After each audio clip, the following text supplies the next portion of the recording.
Hello, and thank you for joining.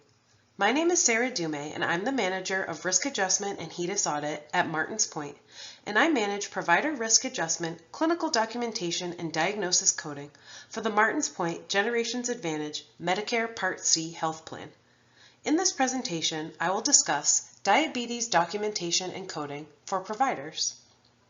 As a reminder, the information contained in this presentation is for educational purposes only and is not meant to replace any clinical responsibilities or decision-making by the provider.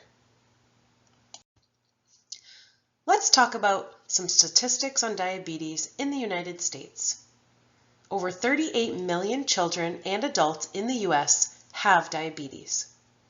The national cost of diabetes in the U.S. in 2022 was more than $412.9 billion, up from $327 billion in 2017. 29.2% of seniors 65 and older have diabetes. 1.2 million new cases are diagnosed annually. Diabetes was the 8th leading cause of death in the United States in 2021.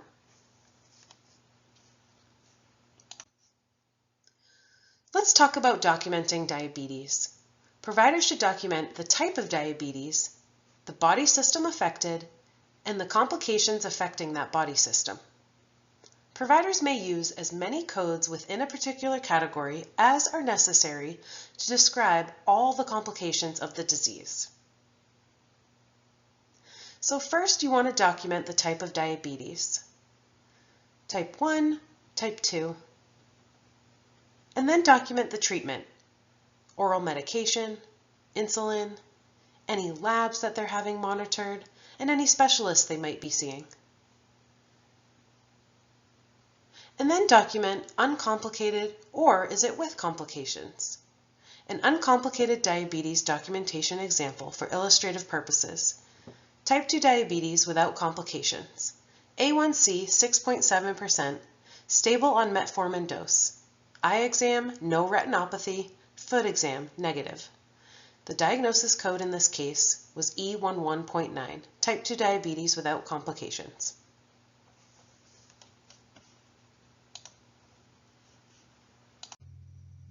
Now let's talk about documenting diabetes complications.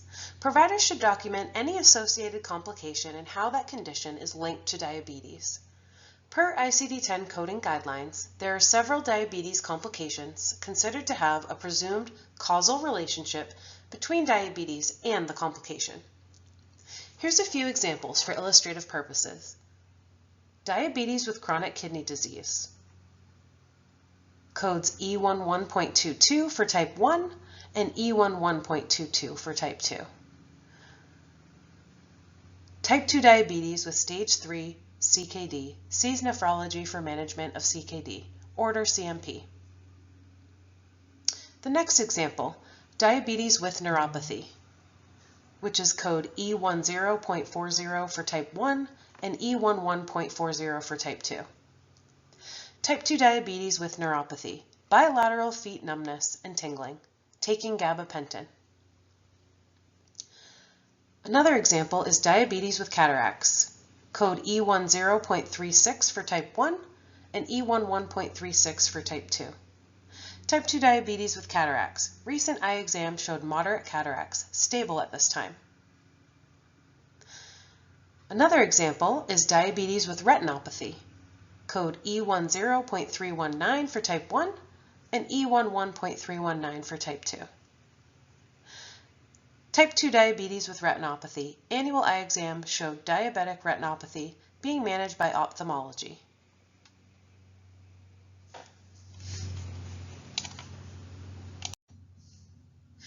Now let's do a documentation check. Assess and document coexisting conditions that affect patient care, treatment, and management. Review and update the problem list and medication list. Document physical findings and comment on results. Documentation should show how the condition is being treated and managed.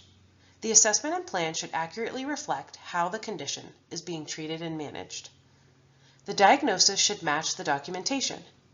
Documentation of the diagnosis should support the ICD-10 code documented by the provider. Conditions that are resolved and no longer being treated may be identified by a historical diagnosis.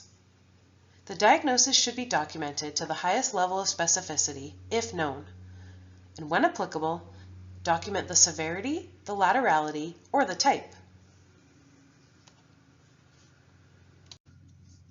For any questions, please feel free to contact us at rasupport@martinspoint.org. Thank you for your time today.